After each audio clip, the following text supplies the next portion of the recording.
هنتكلم النهاردة عن تحديد الأهداف. تحديد الأهداف هي أداة لكل العالم دلوقتي. ليه العالم كله مركز تحديد الهدف أصلا؟ فكرة إن أنا أحدد هدف مش حاجة صعبة ولا هي الحاجة السهلة، لكن تحديد الهدف بيوضح لي الطريق قدامي ماشي إزاي. يعني أنا مثلا عندي هدف بس أنا مش عارفة، يعني مثلا شغال على نفسي في مجال كذا وكذا وكذا بس ما عنديش هدف، فأنا بالتأكيد مش هبقى واصل زي مثلا حد عنده نجاح أكبر من أي حد تاني. ففي البداية بنبدأ نحدد هدفنا عن طريق التخطيط ازاي. مثلا ببدأ أحط هدف أول ليا أو هدف أكبر ليا. الهدف الأكبر ده ببدأ أشتغل عليه من خلال إن أنا مثلا إمتى هبدأ أصلا، إمتى إزاي أبدأ الهدف. بداية الهدف لازم تكون دايما كده، بقول لك أي فكرة أو أي حاجة بتبدأ بورقة وقلم. ببدأ أمسك ورقة وقلم وأكتب هدفي أصلا، عايز إيه، هعمل كذا، أنا محتاج كذا وكذلك. فلما ببدأ بقى عن طريق إن أنا بحدد إيه أفضل حاجات في مجالي، المجال ده كذا هكذا، وهركز في كل حاجة. تمام.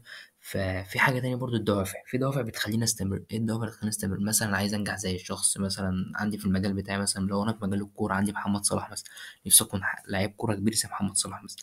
في كلية العلوم مثلا أحمد زويل، في الهندسة نيوتن، وهكذا يعني. فنيجي نتكلم مثلا عن دي الدوافع اللي بتخليني أستمر. دي في دوافع دايما بتخلي أي حد يستمر إن هو يكون قمة في مجاله. في حاجة تانية برضو، البيئة المحيطة بيك. لازم تصاحب ناس تكون عندها هدف. يعني انت مثلا لو صاحبت ناس بتشرب مخدرات اكيد هتبقى انت زيهم. صاحبت ناس ناجحة هتلاقي تبقى زيهم. فدايما حاول تحافظ على البيئة المحيطة بيك. تمام. الحاجة التانية برضو فكر فيها، انك لو حققت هدفك هيحصل ايه بالظبط. فكرة تحقيق الهدف مش مستحيلة، لكن لو حققت هدفك بالفعل بجد هتلاقي كل الناس بتجيلك اصلا. يعني حوار انك تحقق هدفك ده حاجة كبيرة جدا. انك تحقق هدفك هتلاقي كل الناس بتحترمك وتقدرك.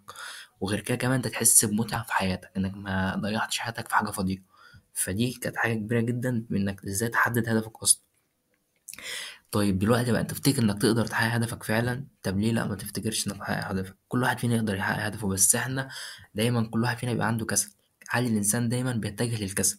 فانت لو فكرت فعلا انك تبدا هتبدا، ولو بدات والله هتحقق هدفك. ف يعني استمر وابدا، وحاول تبدا بقى تخطط هدفك. دايما امشي بنظام يومي، خليك مكمل في هدفك، وحاول بقى تحفز نفسك وهكذا. يعني ما تنساش، يعني بص دايما للناس اللي اعلى منك في مجالك، هتفرق معاك كتير جدا.